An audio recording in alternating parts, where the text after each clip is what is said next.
this way, it's easier to film it, so they want to kind of keep everybody kind of tight. You got Robinson. So who's here? Robinson is here. Yeah. No. Okay. Oh, Robinson's here? Yeah. Rob will be here. Okay, yeah, Rob's here. Okay, that's it. Good morning. We'll go ahead and get started.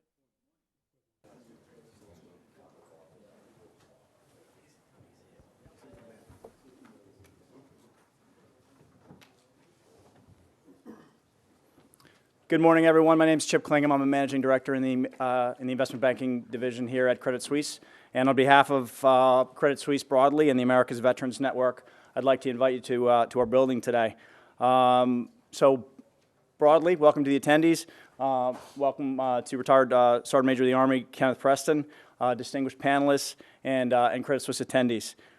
We as a firm are very excited to continue our commitment to veterans affairs, networking, et cetera, and we're very excited and honored to host this panel today and to participate in Army Week. First of all, I'd like to thank everyone in this room for your service. We read difficult headlines every day. I work as an equities trader, so I stare at Reuters and Bloomberg screens all day long, and you look at all the crazy headlines that are going on still with Crimea, Russia, Turkey, all the headlines the past couple days about what's going on in Iraq, and I'm reminded as a veteran, I'm reminded as a civilian, as a father, as a husband, of how difficult it is that all these things are going on, they continue to go on, and that at the end of the day, were it not for the service of you folks and the fact that this country continues to stand on the front of freedom and keeping us all safe at home, it just wouldn't be possible at all. So we're so grateful, and I'd just like to personally, on behalf of the Veterans Network, thank you all for your service. I mean, the operations tempo of the military these days is just stunning, and we remain just humble and grateful. Briefly on me, I graduated in 1991 as a second lieutenant aviator coming out of Rutgers University. I went to flight school in Fort Rucker, test pilot school, Fort Eustis, and then I spent 7 years as a Black Hawk helicopter test pilot at Fort Campbell, Camp Humphreys, and ultimately at Fort Belvoir, a couple company commands, several platoon leader positions. When I got out in 1999, the terrific news was I found that there were literally dozens of companies that were interested in talking to me about my background. And I'd say humbly that I'm sure that the accolades and experiences and backgrounds of the folks in this room far surpass the things that I did. So I would say that the great news is that, the truth in 1999 was that there were literally dozens of companies that wanted to meet a guy like me. I know 15 years later, the environment is such that the civilian community is even more keen to meet folks like you. So it's, I remember my father was an infantry captain, and I remember him telling me about a darker time in the 70s when he came home from Vietnam, that there was not an attitude where the civilian community was as receptive of trying to give veterans jobs, and it was very difficult, and there was crosswinds in the country about whether or not we had done the right thing in Vietnam, et cetera. And I think that as much cross currents as you hear in politics about whether we should be in Iraq, whether we should have our men and women deployed to XYZ engagement, at the end of the day, everyone is united as Americans in saying that we're all grateful.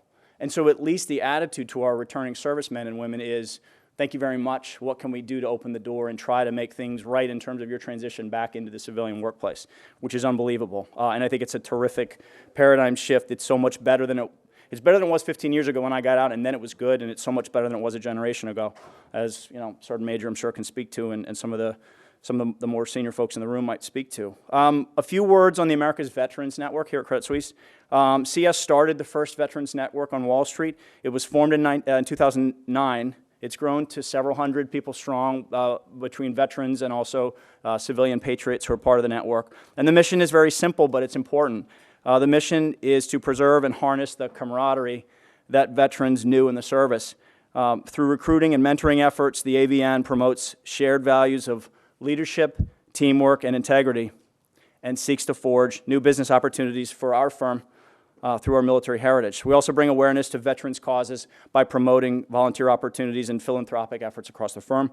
Again, I wanted to welcome you to the building. Jennifer Kaplan has my information, my email, and my mobile number. I'm completely comfortable with you sharing it with anyone who'd like to have a conversation with me, and to the extent that I could be any help to any of you as you're looking for a little bit of perspective, or what were your thoughts 15 years ago when you were looking to make a transition, et cetera. I'm happy to have that conversation with anyone. At this point, I'll pass the baton over to Sergeant Major Preston. Okay, good morning, everybody. How we doing? Good morning, sir. All right, motivated. Hey, first off, let me start by saying thanks to the committee here for the Army Week Association for giving us the opportunity to come together with you and the members of this distinguished panel who I'm going to introduce here in just a moment. But if you look to the panel members to my right, you'll see that some of them are currently serving in the Army, and that others have made the transition back into our communities and back into the corporate workforce. Everyone here in the audience is in for a real treat, and as you get to hear and know the panel members and understand their military careers as a non-commissioned officer, you understand really the value of what they bring back into the corporate workforce.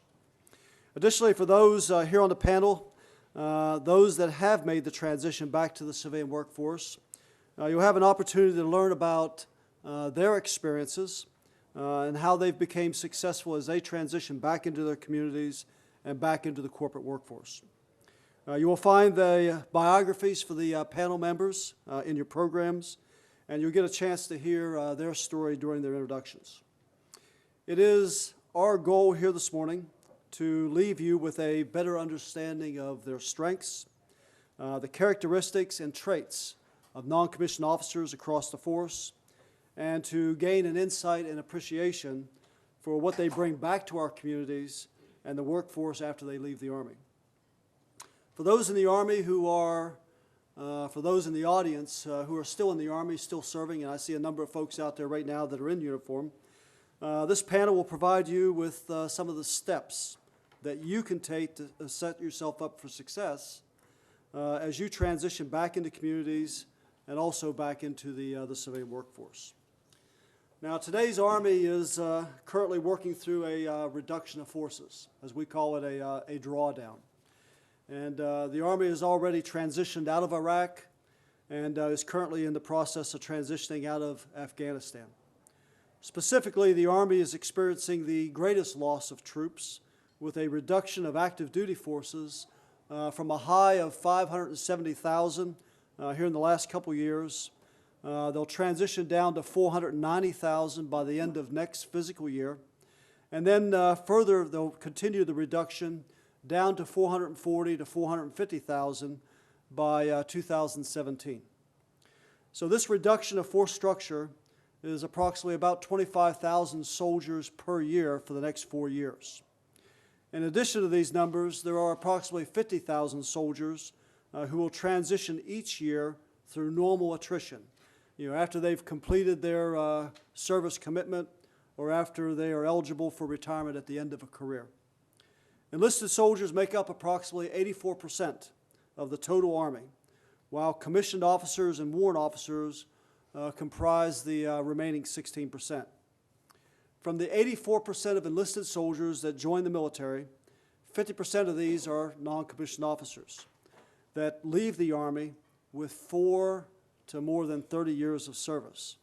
And from their service is experience, values, a code of ethics, a wide range of leadership experiences in dealing with a diverse workforce, and executing a wide variety of jobs and missions all around the world. All of us have become familiar over the years with the news stories of soldiers serving in Afghanistan and Iraq over the last decade.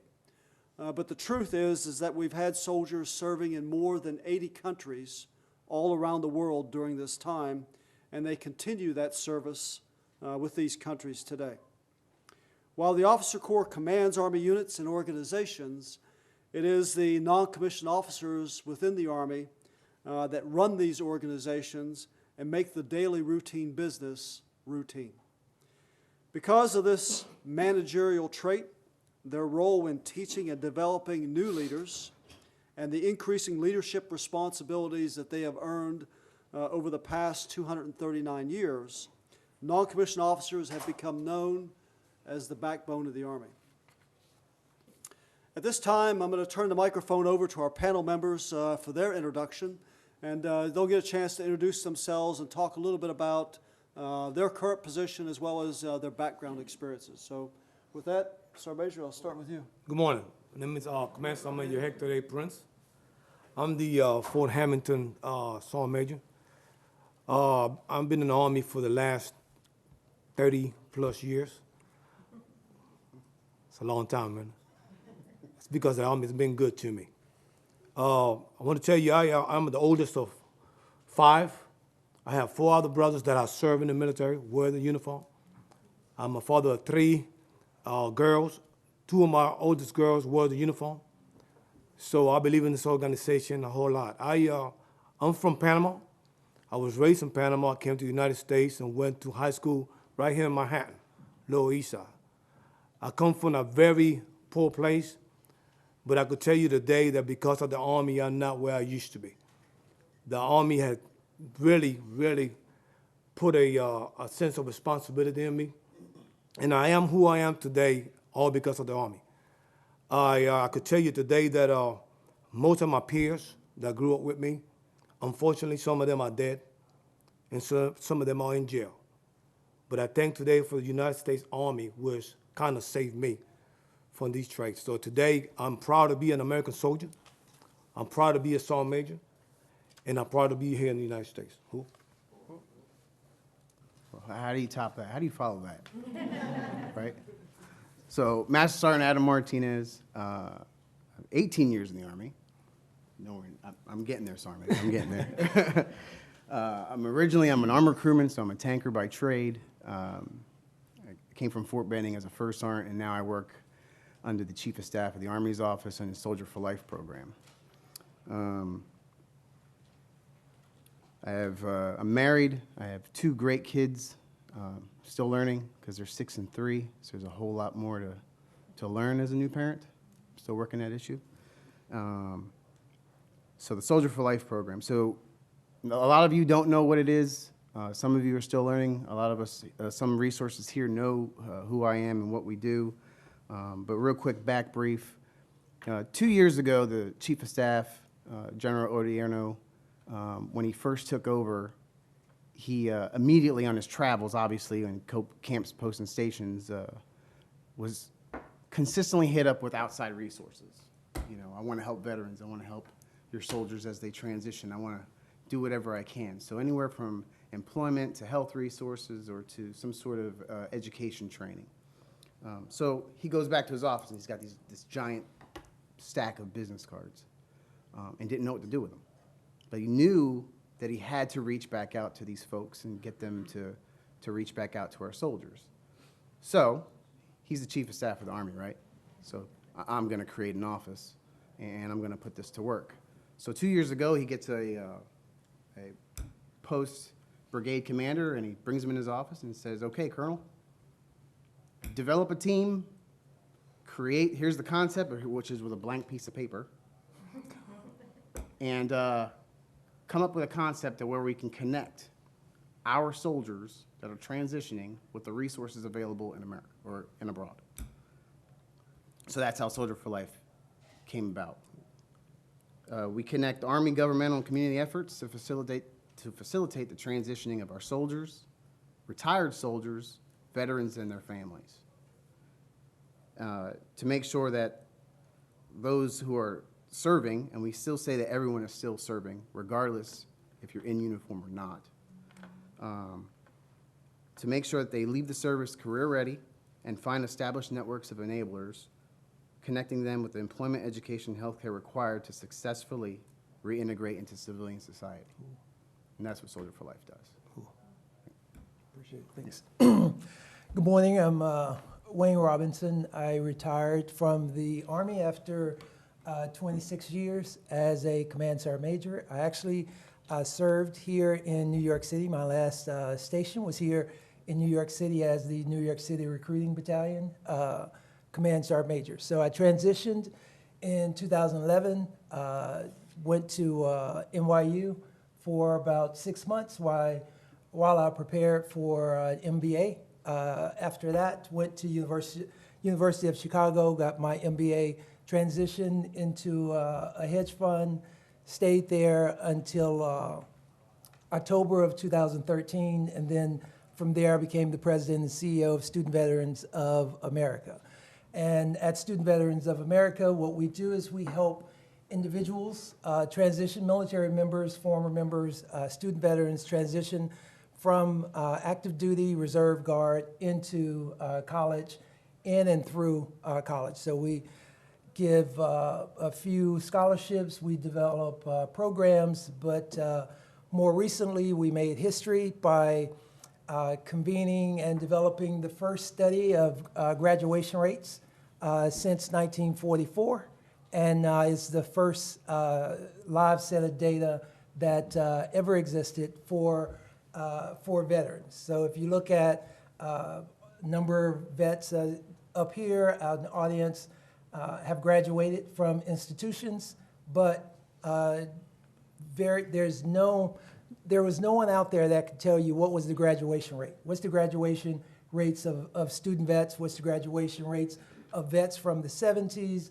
When you look at the return on investment from the 34 to almost $35 billion invested in the GI Bill over the last 6 years, no one could tell you what that graduation rate was. So we took that on, and the reason we took that on is because when you transition, we want the GI Bill to still be there. When those those that are still serving that transition 10 years from now, we want the GI Bill to still be there. And so we wanted to bring a business case. We wanted to quantitatively prove what we in this room knew, that once a vet has a degree, once a vet goes to college, that we are graduating. So we wanted to dispel some of the myths that were out there that said that only 12% of student vets graduate.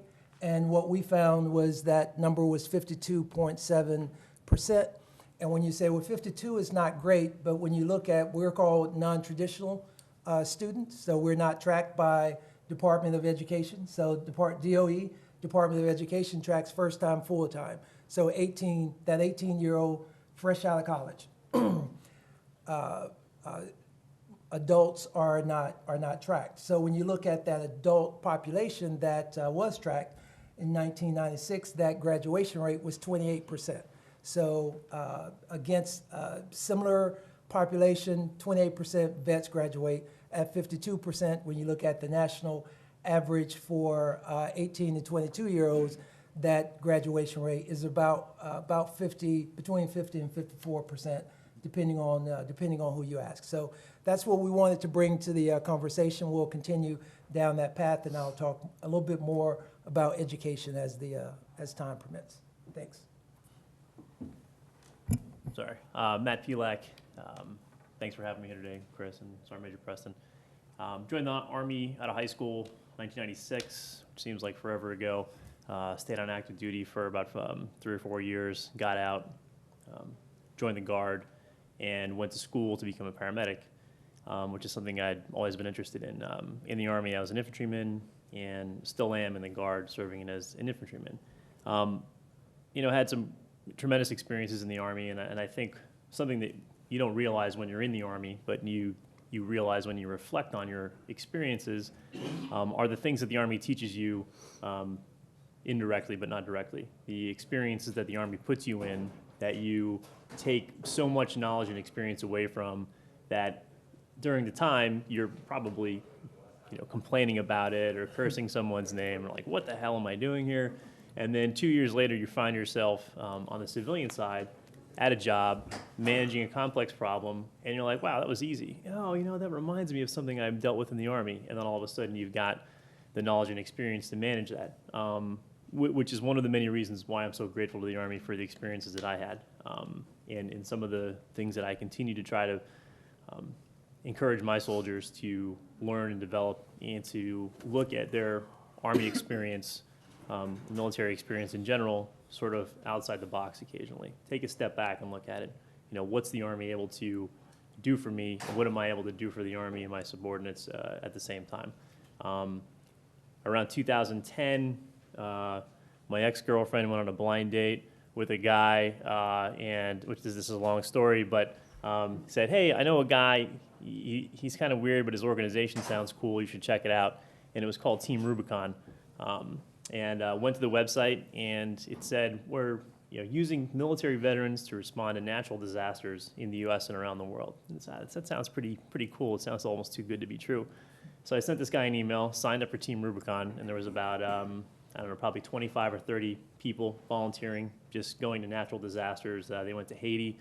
And here we are 4 years later, still involved in the organization, and we have 16,000 volunteers across the country, 27 full-time employees, and we are the second largest disaster response organization in the United States, leveraging the skills and experiences of today's military veterans to go to communities, help them get back on their feet and recover quicker, get back in their houses, get back to work quicker, get their families back together.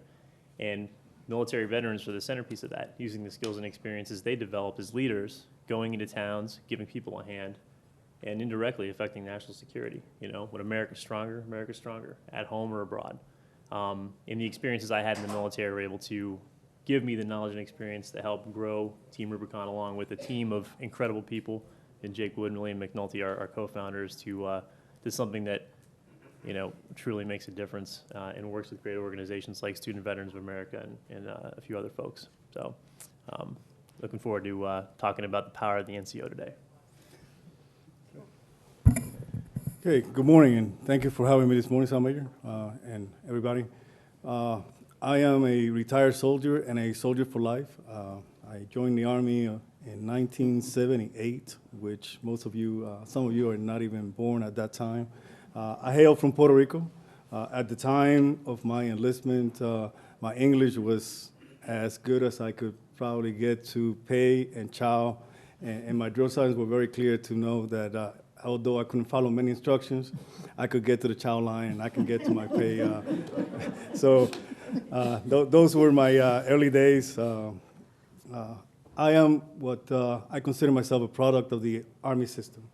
I use Army programs like some of you that are engaged with the military, those programs that are there for you and your families. I lived in Army housing about a quarter of the time in my career. I obtained my master's degree while I was still serving in the military, so I consider myself a product of the system. I took advantage of the opportunities what the Army offered, and I prepared myself for transition. When I transitioned, I gave it a shot to corporate America, but that was not as good as it looked in the scope. So I came back, and I'm currently the G3 for the garrison, the operations officer, and that is all, along these other opportunities that you hear here. Government service is still a great opportunity for retired military personnel, and that's what I do now. I'm very proud of what I do. I work with some of your friends and Colonel Hines, Fort Hamilton, and it's been an experience of I'm now retired 5 years. So in the last 5 years, it's been my experiences with the military have helped me lead the garrison staff to maintain the proficiency we need to accomplish our mission here at Fort Hamilton. I'm married, I have 3 kids. My 3 kids also went through the daycare in the military, went to some of the schools on base, and thank God one of them is serving, and the other 2 are doing very well. Looking forward to this morning and sharing the experiences. Okay. Thank you so much. All right, so with that, what we'll do is I've got a series of questions and kind of go through, ask a few questions of each of our panel members, and this will give you a chance to kind of form some thoughts and maybe some questions of your own. So the first question goes out to Command Sergeant Major Prince. Sergeant Major, the non-commissioned officer corps of today has transitioned over the past 239 years. And the United States Army non-commissioned officer is coveted by many countries around the world. What are the unique characteristics of our non-commissioned officers serving today? Some of you, first of all, I believe that They are great professionals. Our non-commissioned officers today, they perform well under stress. They are great team players. They are responsible NCOs. Our non-commissioned officers also, some of you are very disciplined. They have well fit. They bring a set of tools that I think that as them being in the civilian workforce, it will be very valuable. What they do, I was talking to a gentleman earlier today. We talk about our soldiers know to be on time, and our soldiers know there's not a set time to get off. And we see that even as Mr. Kai was talking earlier today. We see most of the GS employees that when it's time to go home, those that are serving in uniform continue to stay at work. Sometimes you have to tell them to go home. So I think they are loyal and they take pride in their jobs. Okay. All right, thanks very much. Master Martinez. Today, non-commissioned officers begin to prepare for transition a year prior to the end of their term of service. What are the principal attributes of the Army's Soldier for Life program, and how are they helping in the transition? Thanks, Sergeant Major. We want to say the main principal attribute for the Soldier for Life program is the connection piece.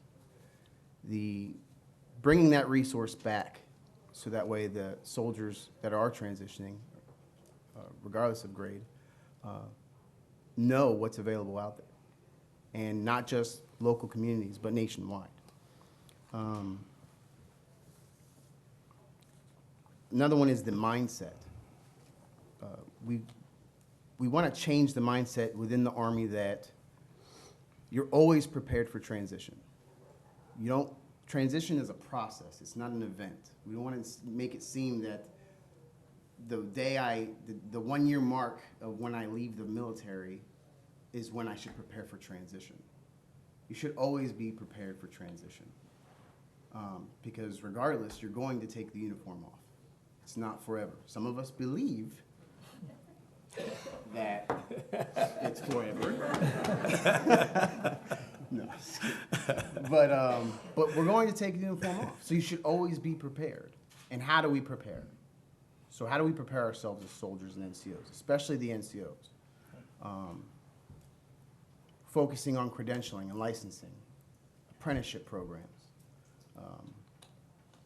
Right now, there are 43 MOSs with 96 direct credentials that are related to those MOSs. And we're bringing that mindset back to the Army. So that way, as soon as you join the Army on our Start Strong phase, you know that one, you're a soldier for life, and two, you should always prepare. When you serve strong, this is where you're starting to learn, one, your skill, and then you're starting to develop some of those credentials and some of those certificates that enhance not only you as a professional, but also gives you the opportunity to see what can I use when I get out. And it's a pathway. So that way you understand, okay, well, I'm a truck driver in the Army. I can get a CDL, but maybe I don't want to drive trucks in the Army. I want to do something else. So it gives you the opportunity to seek out other credentials as well. So I think those are the two main attributes I made. Thanks. Okay, thank you. For Mr. Wayne Robinson. Wayne, what education qualifications and experiences do non-commissioned officers bring back to our communities and the civilian workforce? Excellent, excellent question, Sergeant Major. NCOs, or non-commissioned officers, bring an outlook or a purview back to the community, as Matt talked about, going into corporate America, being given something that you're told is tough, and you go, wow, I remember solving this problem or a similar problem when I was a corporal or when I was a staff sergeant. And that's a purview, or that's an outlook that we bring, because we bring a worldview where a lot of the issues in a community. I remember sitting here years ago at a town hall meeting in Harlem, and I was sitting in the audience, and CNN was running a town hall meeting, and it was the issues that were going on in America. And everything that they talked about, I remember sitting there thinking, wow, I know a sergeant first class that would be great at solving that issue. Or I know a master sergeant that could do that. Or I know a staff sergeant that could do that. And it was everything from issues in school, right? NCO standing up and teaching before school, before tough kids, to issues that was going on actually in City Hall.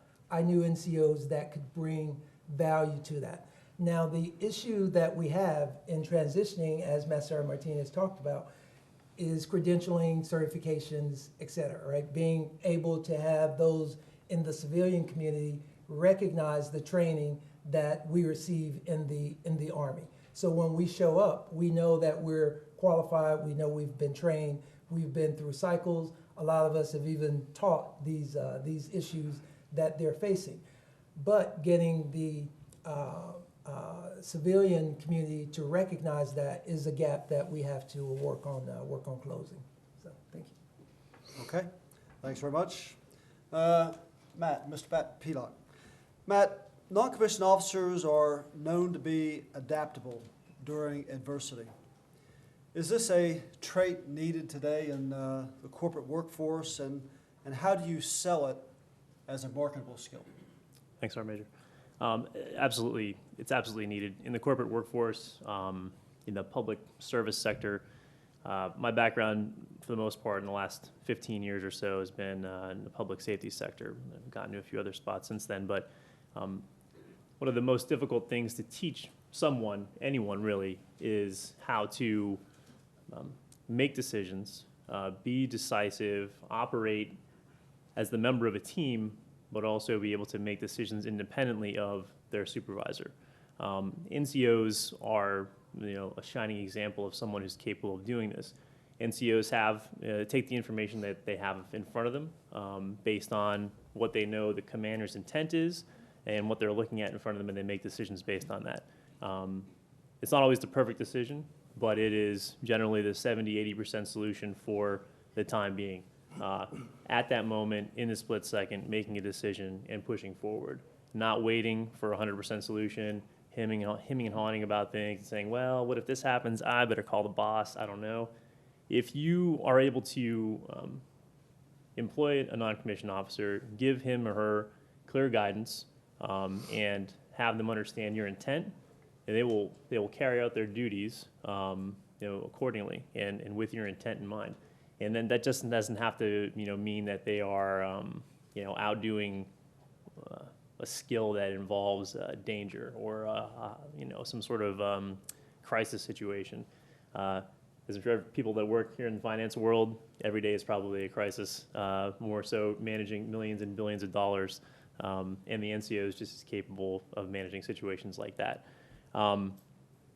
Furthermore, on the same point, is it easier to teach an employee that you have already to be decisive and to be sort of forward-leaning and be an independent thinker? Or is it easier to teach an NCO separating from the military what it is that your company does, but they're already equipped with the ability to think independently, make critical decisions, and be that guy on the ground or girl on the ground that you can depend on no matter what? The guy that's not going to get excited, he's going to make level-headed decisions when it comes down to the wire. And one more thing on that, so I'm a little long-winded today. There's a lot of talk about diversity in the workforce, public sector, private sector. It's the face of America today. We are every day becoming a more diverse population, and that's fantastic. There's no more diverse workforce than the U.S. military. You will not find a group of individuals that are more cohesive, more effective, and more diverse than the U.S. military, particularly the United States Army. And you have an NCO that's been in the Army for 4, 6, 10 years. He's managed people who come from conceivably every socioeconomic situation in the United States and beyond. And as a result of that, is a tremendous manager of people. And that's something that we don't talk about enough, and NCOs don't give themselves credit enough to be able to accomplish those goals. So thanks, Sergeant Major. Okay, great answer. Juan, Mr. Juan Cayas. The Army has implemented the Soldier for Life program. Once a soldier, always a soldier for life. As this program becomes more widely known by both internal and external audiences, is this program good for corporate America? Absolutely, Sergeant Major. Can everybody hear me? Okay. This program, as Master Martinez briefly mentioned, is a partnership between the Army and corporate America that offers, utilizes state, city, and local assets, along with nonprofit organizations and veterans groups, to address issues that are going to be impacting soldiers as they transition from the military. The main focus of this program is employment, education, and healthcare. And those three items, the military, the Army has put together some resources to assist the soldiers as they're transitioning. And Master Martinez said, normally we wait until the last year, a year out before they start doing this. And we encourage them to do this even sooner. But these resources are available to the soldiers so that corporate America can find the skill sets they're looking for by just taking a look at the soldiers that are transitioning out of the military. We do a very good job bringing in soldiers, instilling them the Army values and our Army culture. We prepare them for and train them for every mission that they go out to. And I think this program is going to be the program that's going to train the soldier as he transitions to prepare himself for the mission that is coming after military, be that pursuing an education or going into the corporate world. The long-term goal, I think, as this soldier becomes a veteran, we want this veteran to be a spokesperson. We want to be a recruiter to sustain the all-volunteer force. Okay, thank you so much. Okay, thank you very much. Okay, at this time, what I'm going to do is I've got a series of questions that I'm just going to ask, throw it out to the panel members, and let each of our panel members, if you want to take a shot at it, you don't necessarily have to answer, but just take a shot and kind of give your thoughts about each of these questions that I'm going to ask. First question, going out to the panel. For the non-commissioned officers and soldiers in the audience, a question on their mind would be, what are the 5 things that they need to know before they leave the military service? And really, I guess, for our non-commissioned officers out there that have already transitioned, let me throw that out for you, just to kind of think about, what would you tell them? What are the top 5 things that you would give to them that they need to know to transition? I would say organizations like Credit Suisse that we're hosting us today, they're looking for soldiers they're looking for members to come and join their teams. I would say you, as a transitioning soldier, you have marketable skills. The number one thing, whatever, if you don't know anything else about yourself, know that you have skills that are marketable. Whether you spend 3 years in the military, whether you spend a career like myself and the Sergeant Majors here in the panel, know that you will be an asset to any organization that comes in. Know that it's not going to be easy. Know that it's not a give me. You're going to have to find your way and prepare yourself, and that's going to be the key. And know that education is going to give you the edge. It's no news that soldiers with degrees or employees with degrees, bottom line, do very well and get paid better than employees without it. Okay, not discriminating, but just a fact. Okay. One of the things, Sergeant Major, that I could add is that I think that our soldiers today needs to make sure that they have a plan.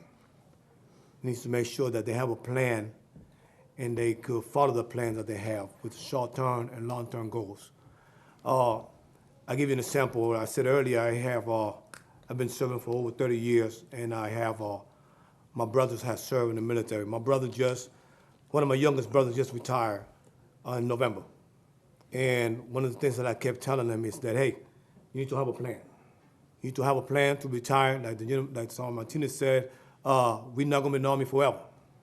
And I kept telling him, you need to have a plan, have some objectives to those plans, and make sure that you can accomplish what you want.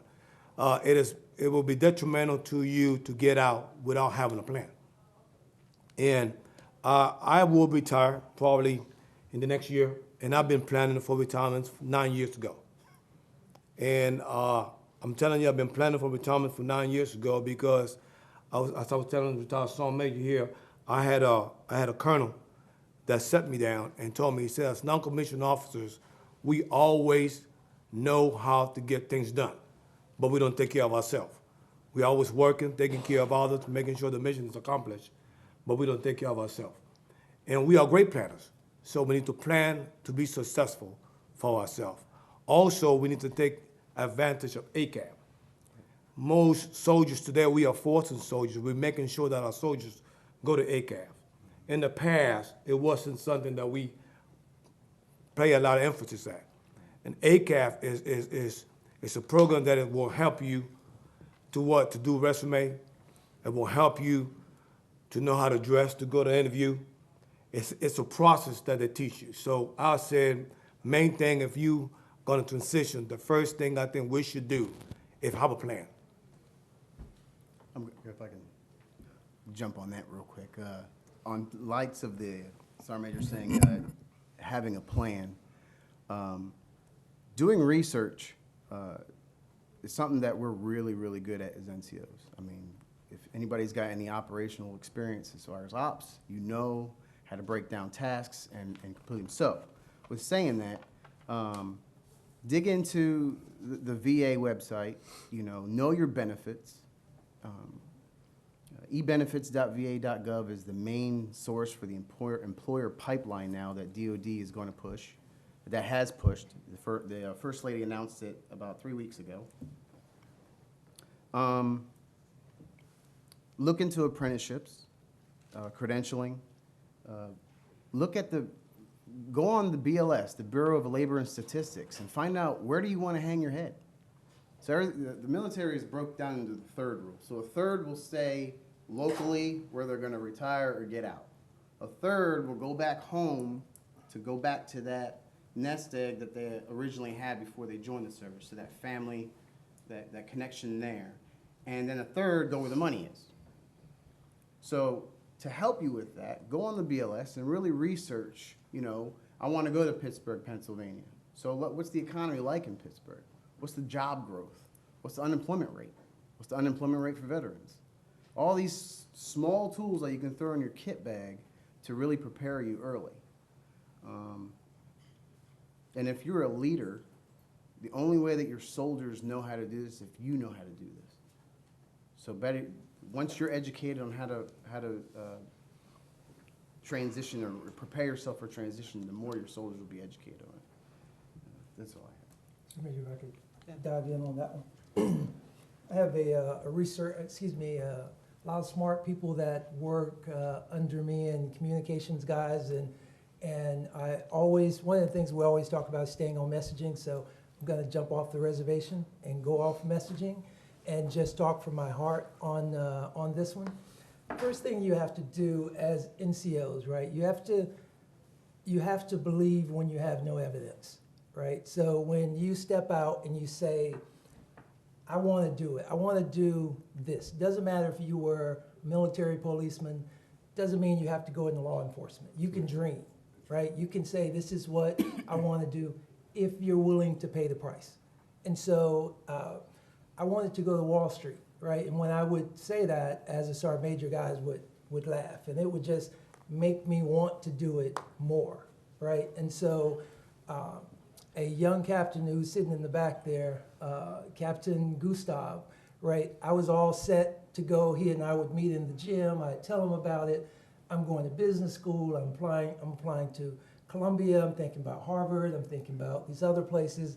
And eventually I started reading the tea leaves, and I couldn't find anyone else there that looked like me, that had the background. And so I started to go, you know, I called him one day, we were gonna discuss it the next morning in the gym. I called him, I said, hey, hey sir, don't worry about, you know, going, I'm gonna go to train troops in Afghanistan. That's something I know that I could do. And he just said, I gave him all these reasons why I can't do it, right? He just said, just meet me in the gym tomorrow morning, right? Showed up, he pushed me, we talked about it, decided to go ahead and do it. When you step out, you don't have to necessarily look for people that look like you, that have backgrounds you can go for. You have to believe when you have no evidence. And when you start on that road, you'll find guys out there like Mr. Calles, like Matt, like myself, like individuals in the room, like Casey in the back, who was former Army captain. You'll find them on the road. They won't be on the first step. They won't be on the first step. They won't be on the first rung of the ladder. But if you start down that road, they're there. The next thing I'll say is network, right? When we hear network, we think brown nosing, et cetera, right? But networking is, and I thought that way for a long time until I sat under a professor who's the lead individual in the nation who teaches the value, the return on investment of your network.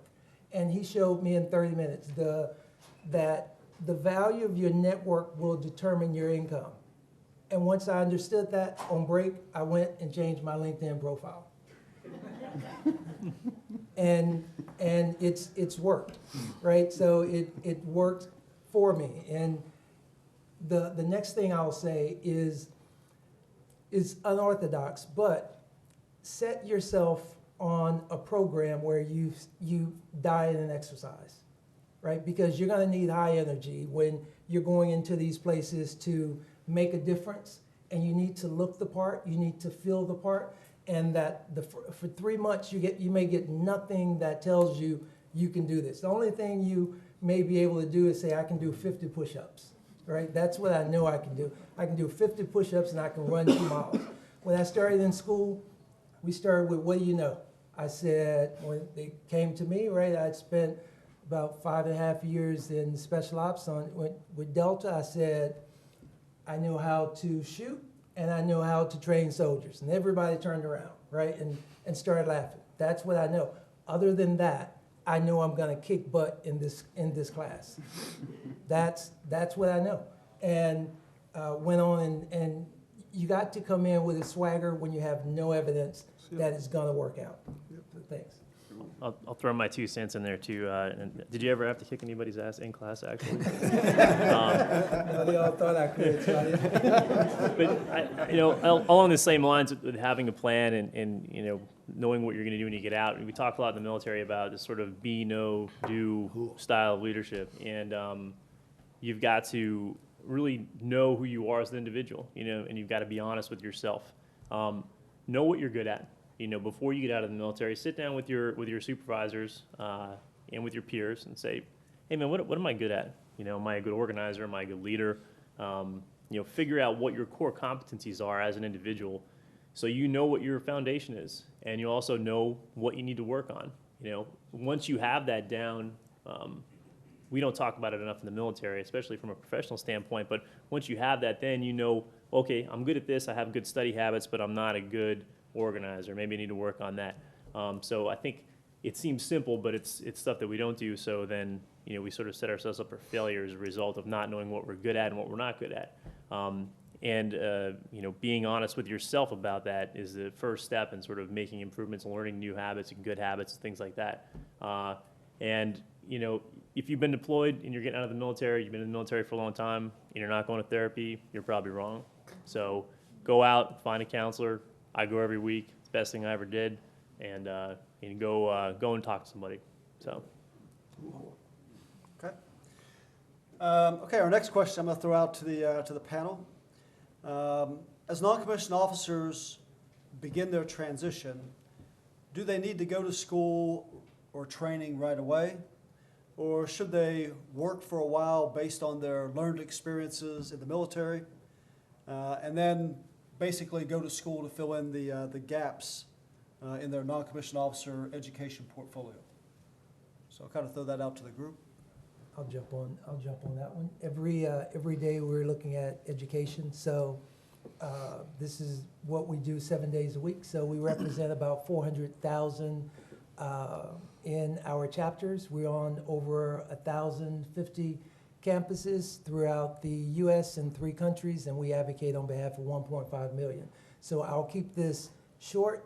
I say it's so simple that people won't do it, right? So if you're not prepared for a 4-year university, you should go to a 2-year university.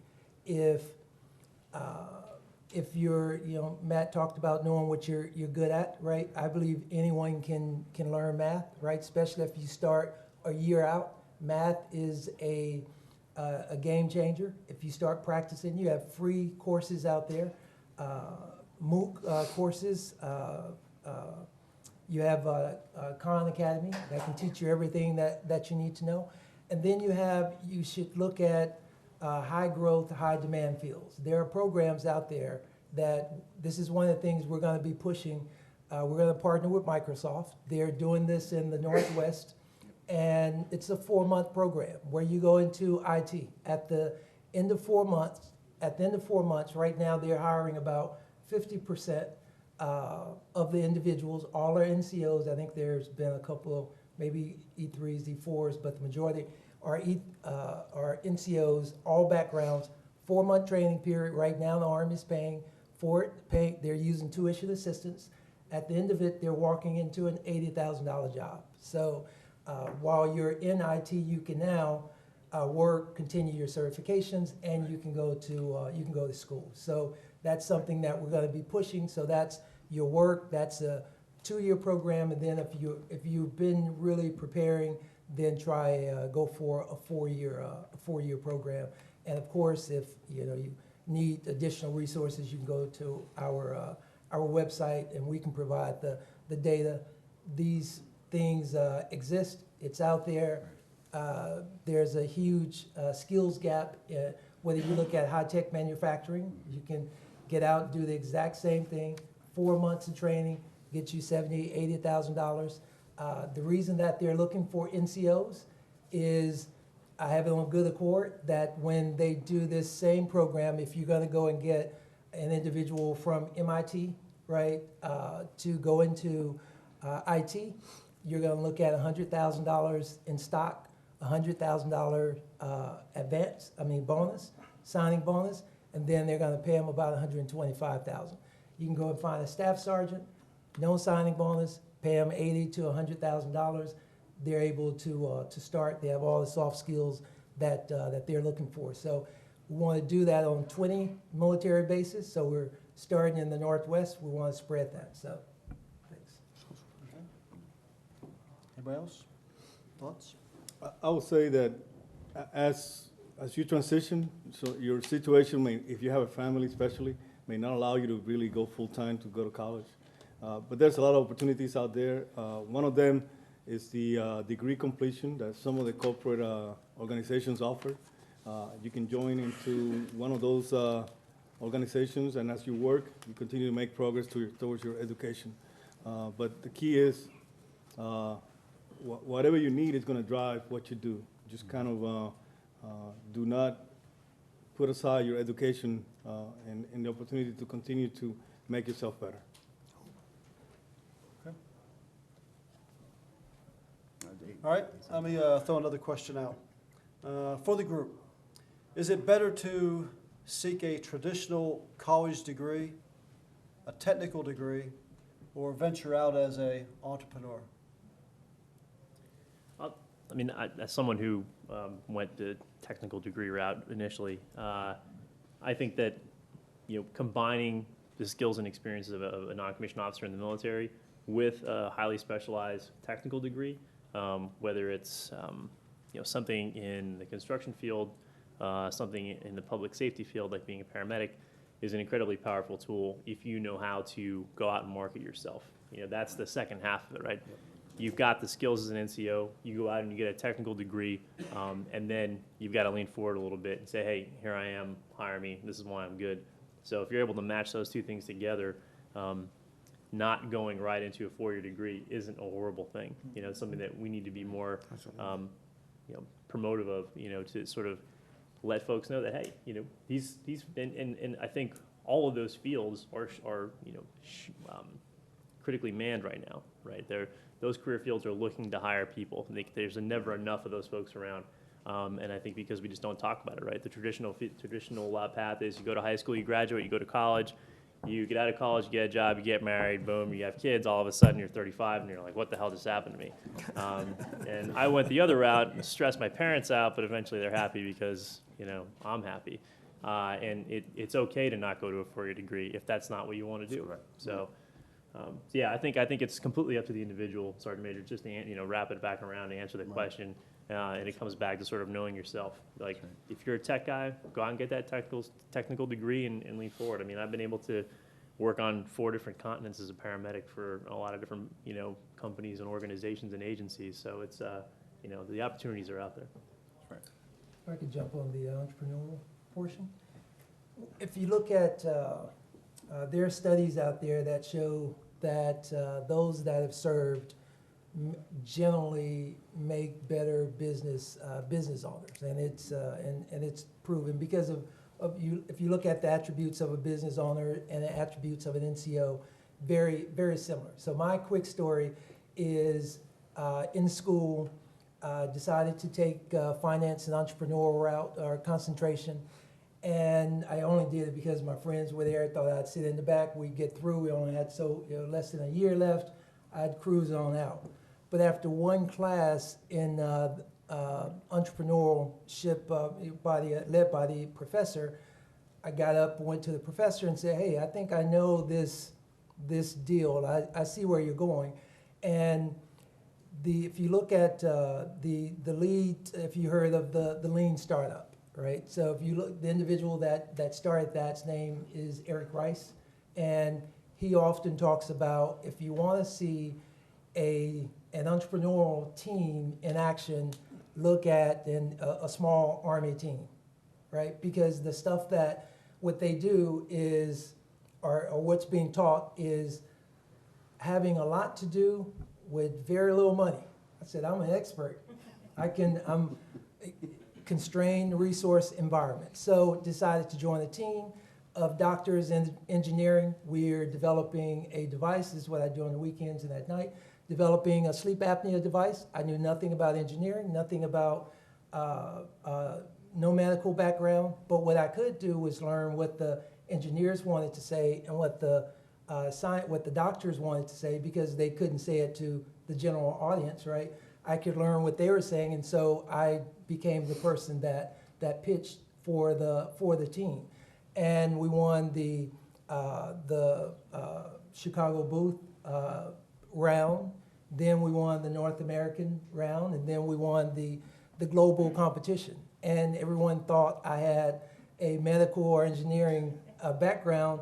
I was just an NCO that's used to working with nothing and understanding that at the end of the day, you still have to produce. And at the end, I actually told them, if you think that, you know, that I'm special, you should see these guys behind me. They're smarter, they're more energetic, more passionate, and they need less sleep than I do, because I'm older now. So I'm trying to get more guys in business school and more NCOs in entrepreneurial programs. So. Okay. All right, let me throw another question out for our panel. As a non-commissioned officer that is getting ready to transition from the military or who has already transitioned, where do I start looking for work after the Army? And what is the key to networking? And where do I get started? I'm going to take a stab at that one. Thanks, Sergeant Major.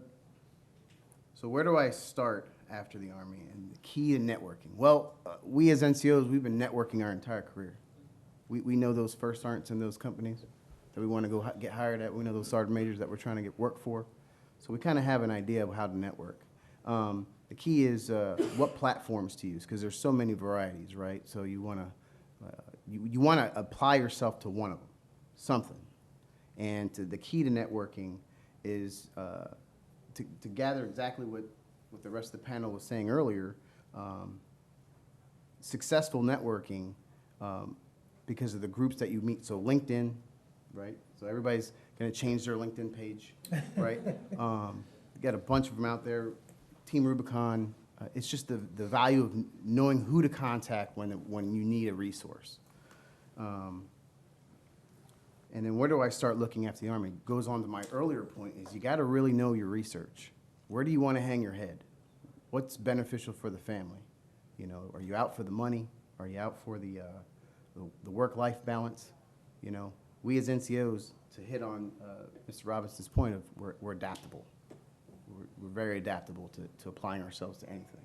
So I think those two are the key for that, Sergeant Major. I'll throw in a couple. I mean, I think along the same lines, it's just, you know, get your butt on the street, you know, get out there, go to events like this. If you see something come up, attend it, you know, put your best foot forward, be the individual you're marketing yourself as, and getting involved in, you know, some of the nonprofits that are out there. You mentioned some of the veteran service organizations. You know, go volunteer. You want to go help somebody else in your community, and through those organizations are great networking opportunities. You know, people get to know you. They know you're a competent individual. You never know who you're volunteering next to when you join certain organizations. The guy next to you could, you know, be, you know, working in the industry that you'd like to get into. You know, we had the CEO of Goldman Sachs volunteering with us during Hurricane Sandy. Probably never expected to see Lloyd Blankfein shoveling mud out of a basement, but he was there. And, you know, a lot of folks are out and doing this work, you know, for a lot of different reasons. So get out there, talk to people, and don't be lazy. The solution is not going to come to you through your computer screen while you're sitting at home surfing Facebook. So. You know, one of the things too that I think Rob talked about earlier is understanding what networking is and what it's not.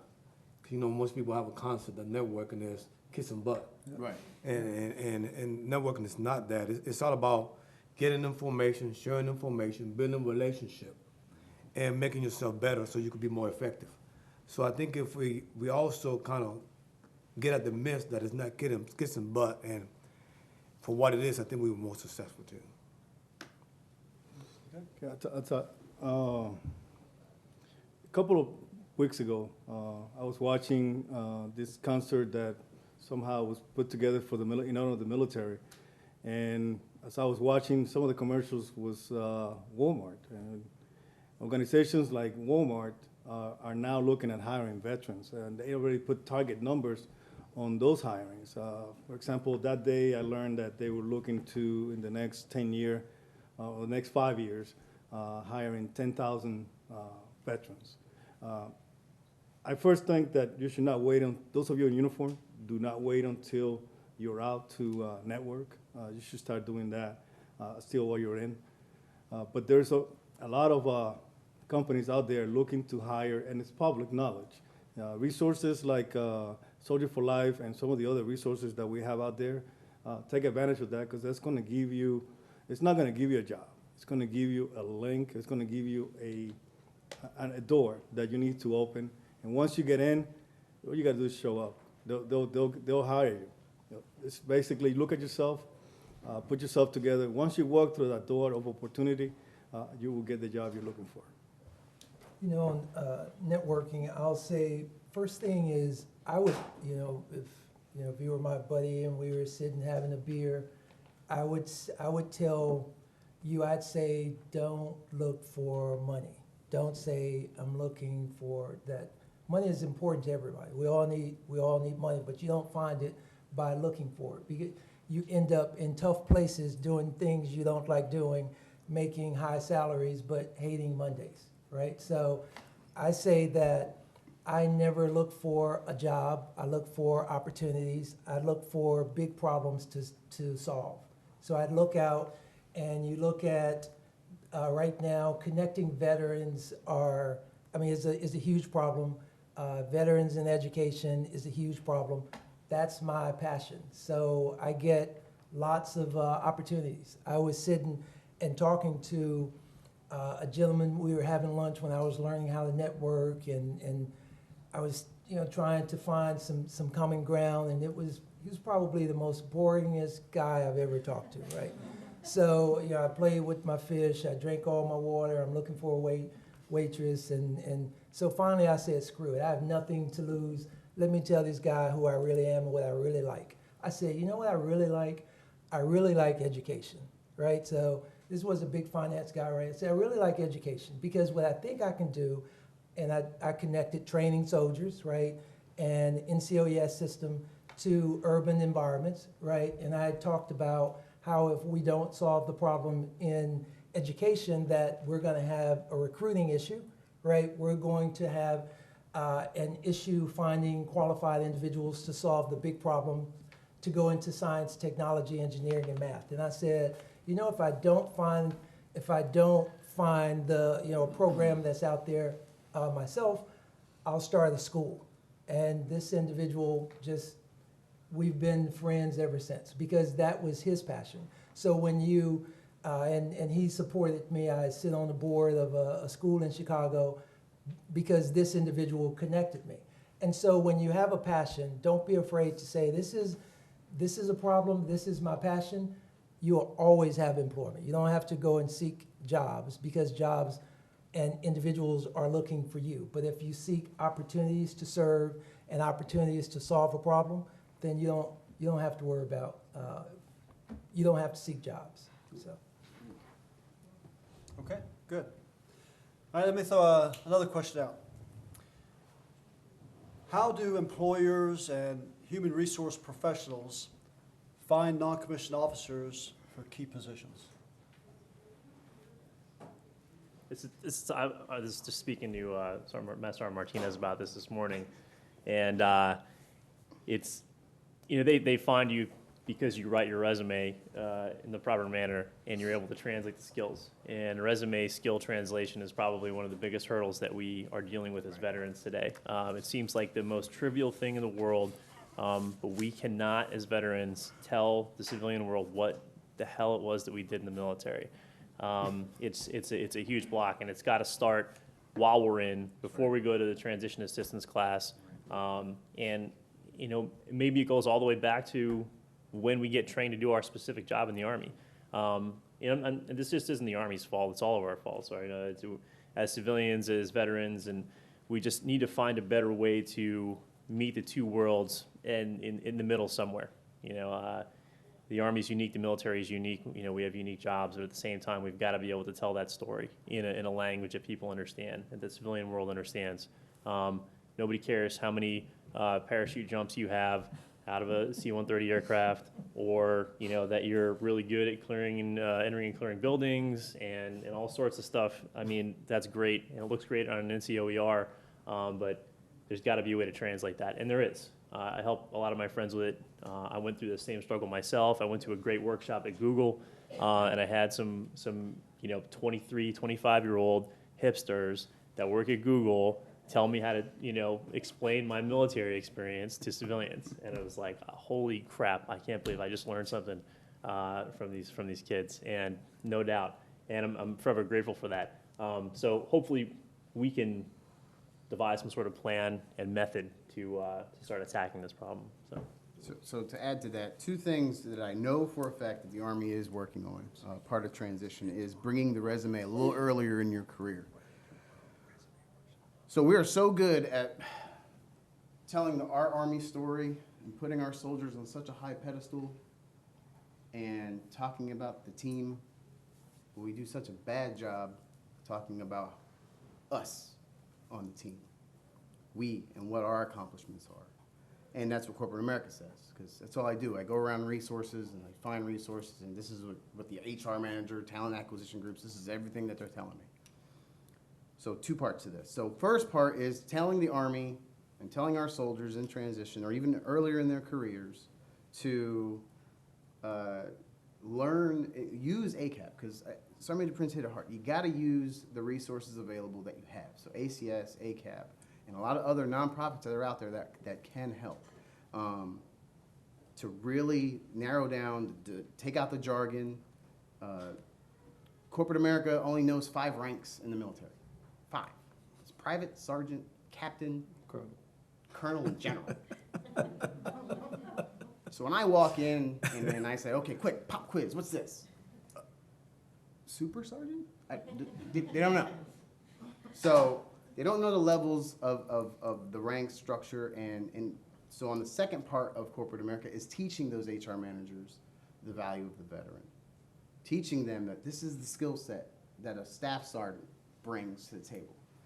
Just in case you can't weed out all the jargon in the resume, at least you have a kind of an ability to say, oh, I know what that is. We had a super sergeant here earlier, and he taught us some things. But it's really breaking down the resume and taking out the jargon.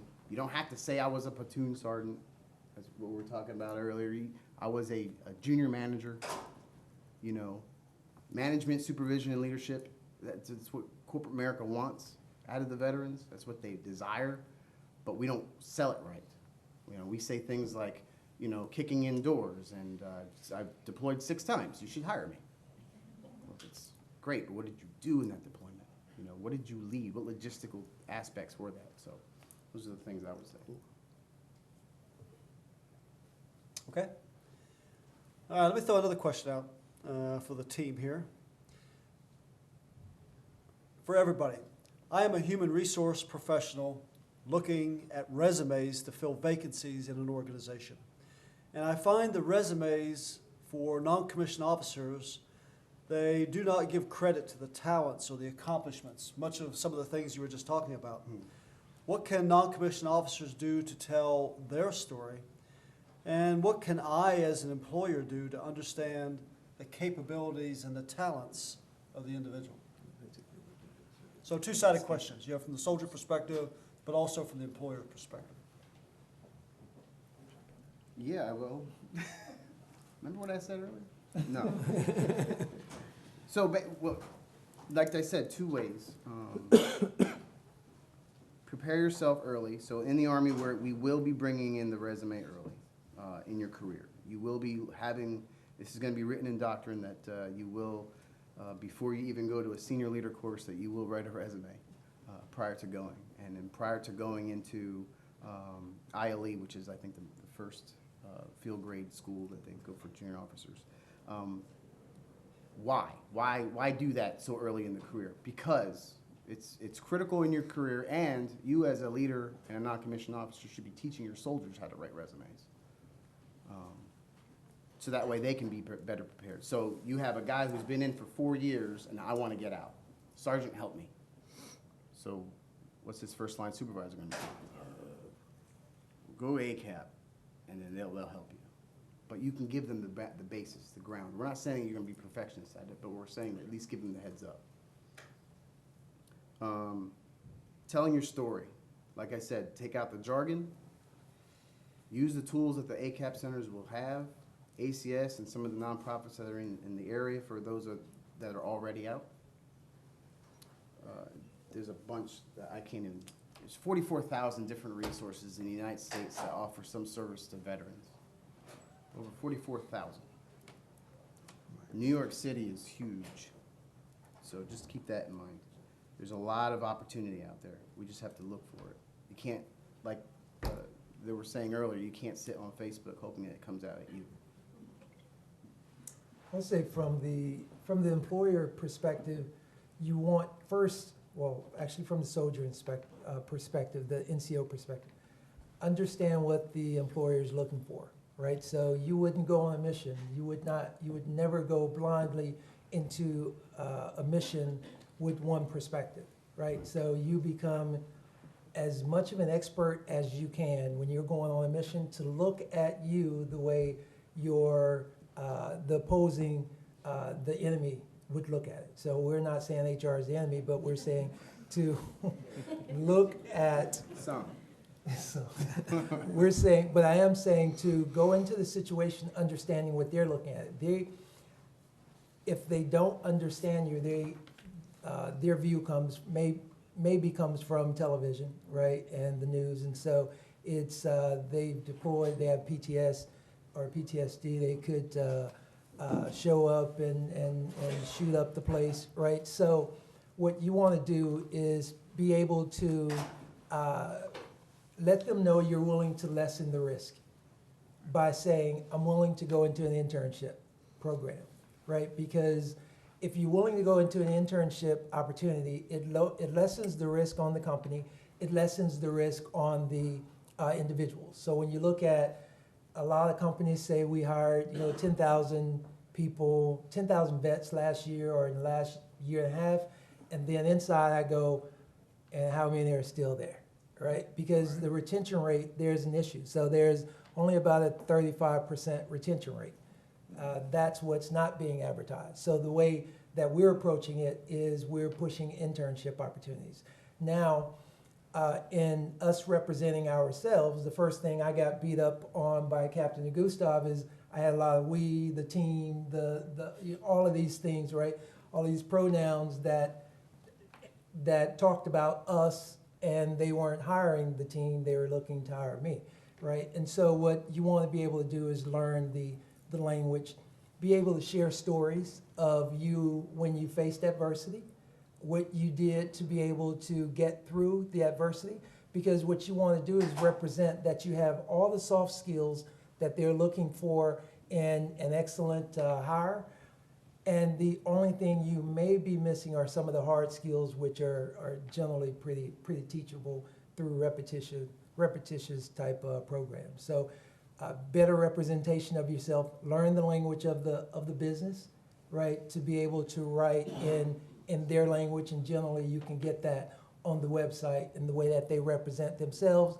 When you're talking about, when Matt talked about leading diversity, you want to use words like underrepresented minorities, right, that you've worked around the world, purview, etc. Put those type of words out there, that's their language. Now you are talking their language.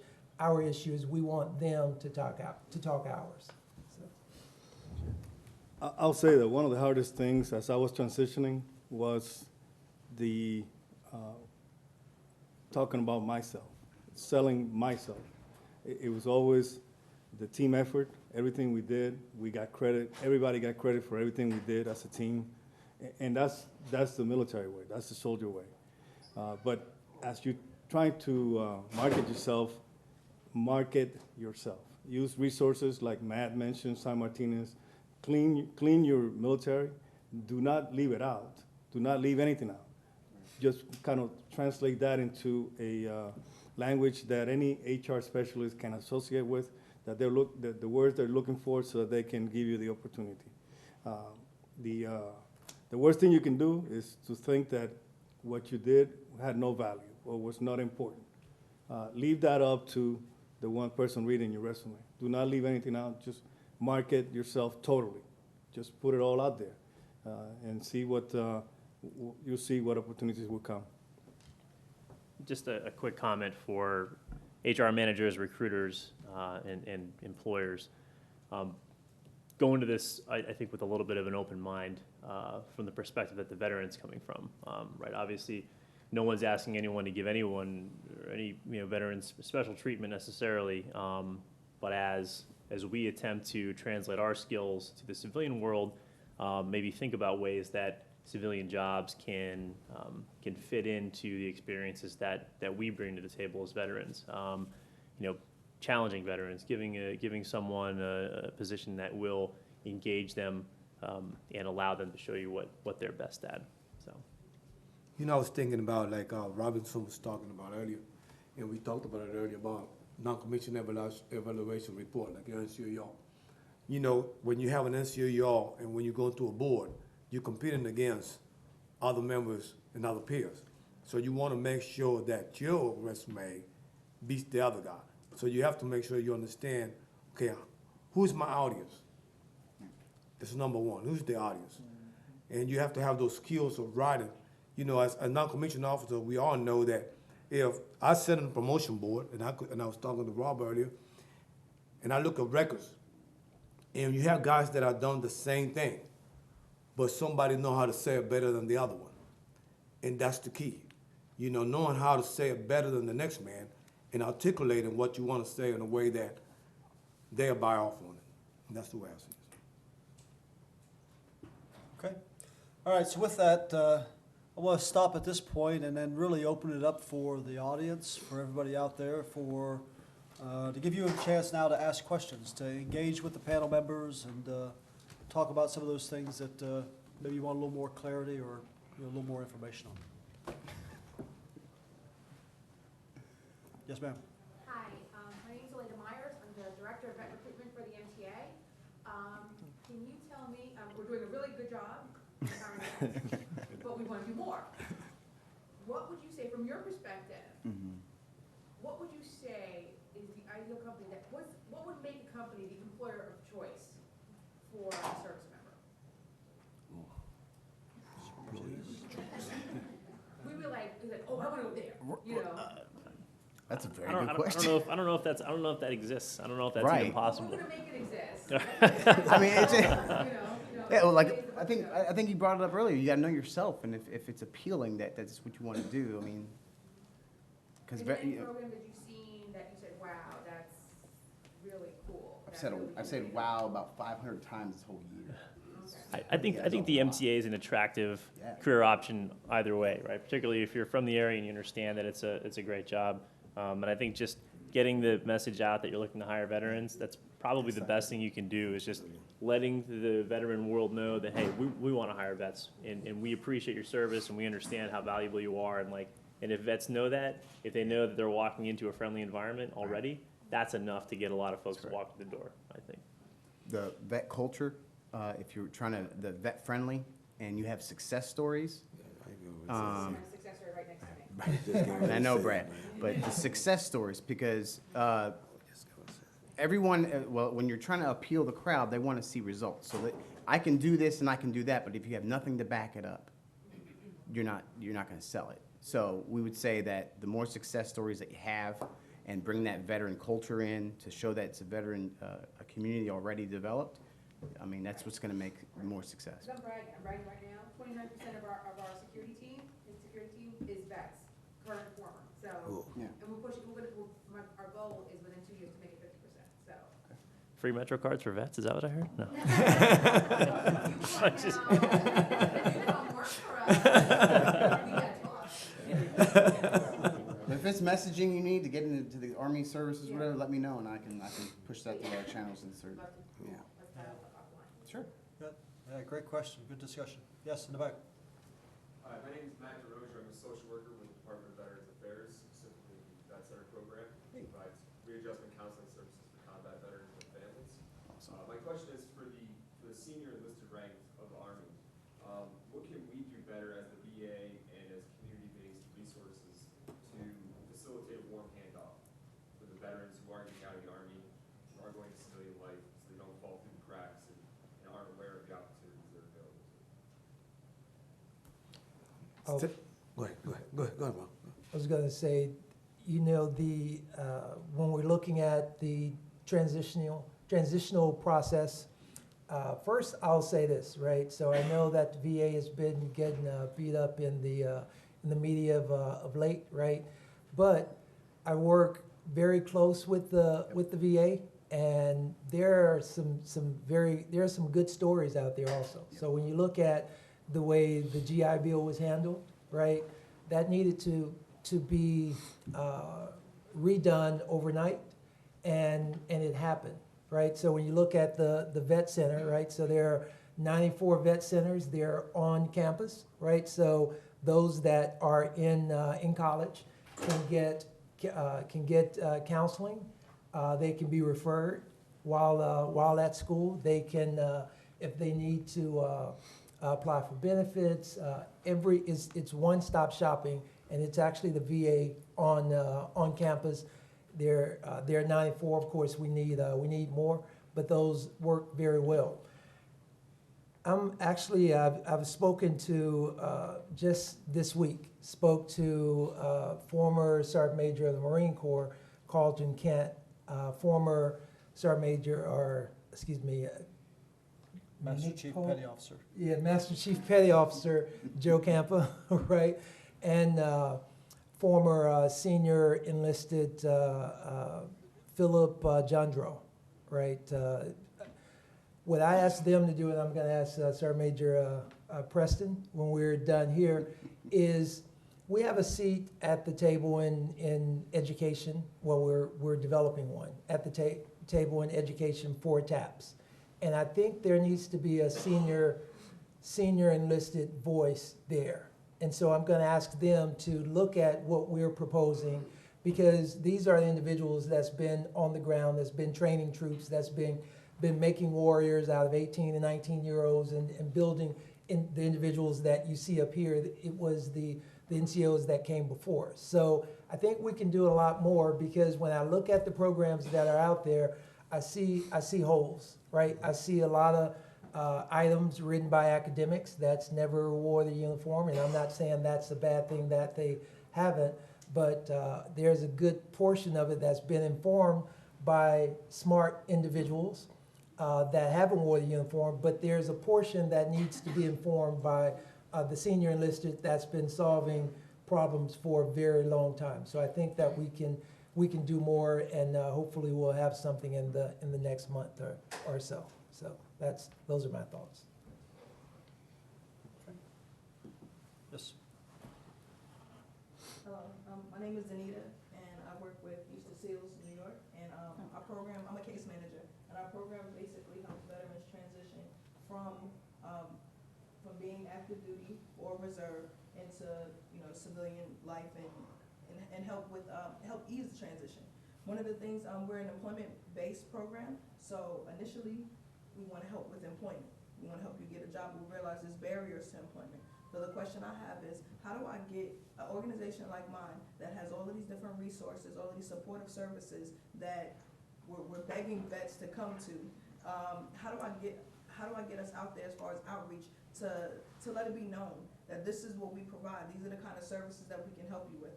Especially veterans transition in New York City, one of the biggest barriers is housing. We refer out for housing. We have relationship building organizations that may not understand our GI Bill, that may not understand the different resources that we have.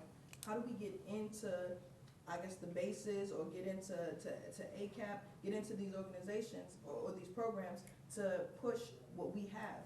We have the funding, we have the resources, but we can't get that to the veterans. We're having a problem connecting. How do we get into these programs? Give me a card. Well. Give me a card right away. Master Martinez? Once you mentioned connect. We'll talk after. It's just an exchange of business cards and just basically getting you access to talk in front of transitioning soldiers, and that's what we want. We want the soldiers to be aware that there are resources out there, and if they're not aware, especially in New York, it's so huge. And then it's gonna go like this.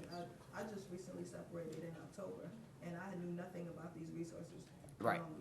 And I separated in North Carolina, so they're definitely not telling me what's going on in New York. And that's Soldier for Life we're working on that.